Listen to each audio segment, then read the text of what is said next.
It's difficult to explain what makes good comedy, as everybody has a different sense of humor. The definition becomes even more difficult in relation to video games, as it's often underused or completely neglected by creators. A truly comedic game is a rare gem to come by, but The Secret of Monkey Island is one of those games. This point-and-click adventure thrives on charm and great wit to keep players engaged during their entire adventure. Put that on top of the fact that the game came out way back in 1990, and you've got a cult classic that has withstood the test of time and is still as charming to play today as it was almost 30 years ago. The Secret of Monkey Island was created by three men in particular: Ron Gilbert, Tim Schafer, and Dave Grossman. They and a few others were all part of LucasArts, which was George Lucas's video game division, and they were tasked with creating point-and-click adventures. Ron Gilbert in particular had some frustrations with the genre that ended up shaping some key aspects of Monkey Island. Many point-and-clicks were filled with constant character deaths, hard puzzles with seemingly random solutions, were more serious in tone, and generally took place in medieval fantasy settings with little variation. Therefore, The Secret of Monkey Island became quite a different tale. Instead of serious, it was quirky and witty.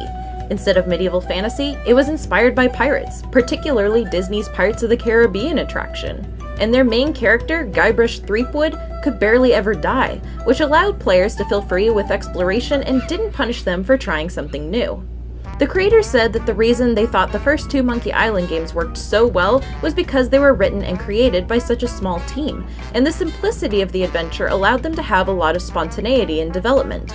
While modern games need to be more thought out in advance due to the intricacy of elements such as coding and voice acting, the developers of Monkey Island could put in a placeholder for dialogue or a puzzle until they came up with the best idea. After that, it was only a few edits before the game continued to flow again.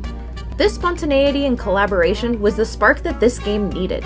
While it's certainly odd at times, it doesn't take the easy way out and just hope that the most random thing you could think of is automatically considered hilarious.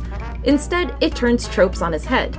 Guybrush is far from your typical hero. I mean, just listen to his name. While he has determination and heart, he's definitely not pirate material.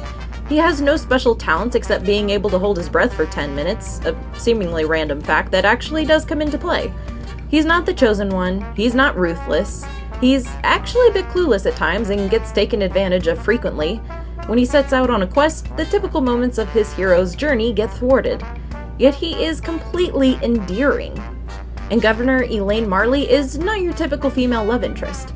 She is fully capable of leading her people and taking care of herself.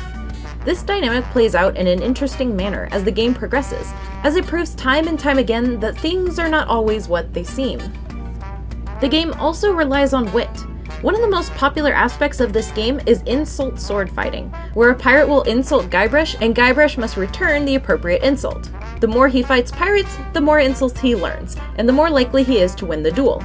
Examples include, "I got this scar on my face during a mighty struggle.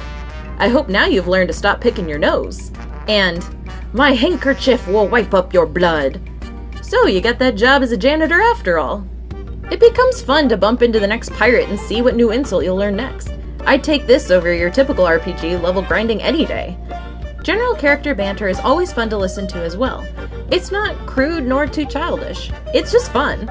Maybe it's not laugh out loud funny, but you'll have a smile on your face as you play. And then you'll quote it a ton afterwards like it's your 100th time watching The Princess Bride or something.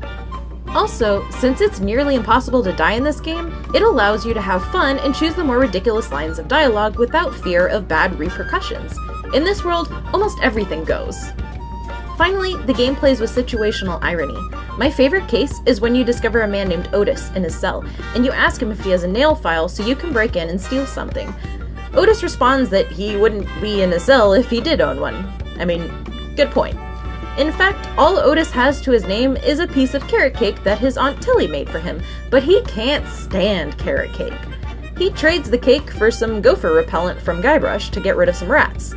Later, Guybrush discovers that inside the cake was the nail file he was looking for, which means that Otis was rotting away in his cell with the means to his escape this entire time. His Aunt Tilly didn't drop by to bring cake.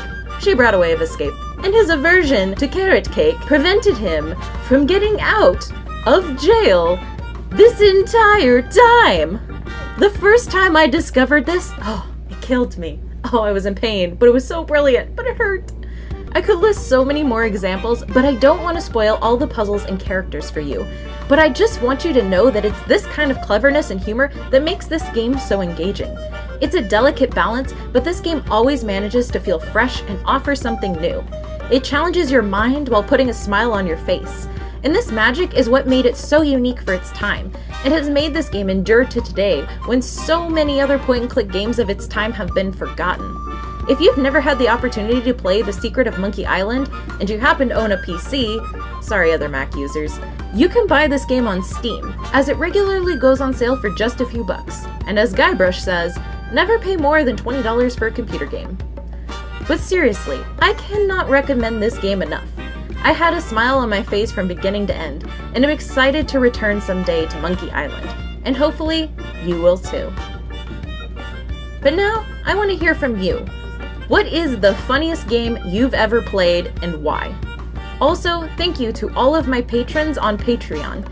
If you would like to partner with me to better this channel, the link to do so is in the description. This has been the Girl with the Controller, and I hope you have a lovely day.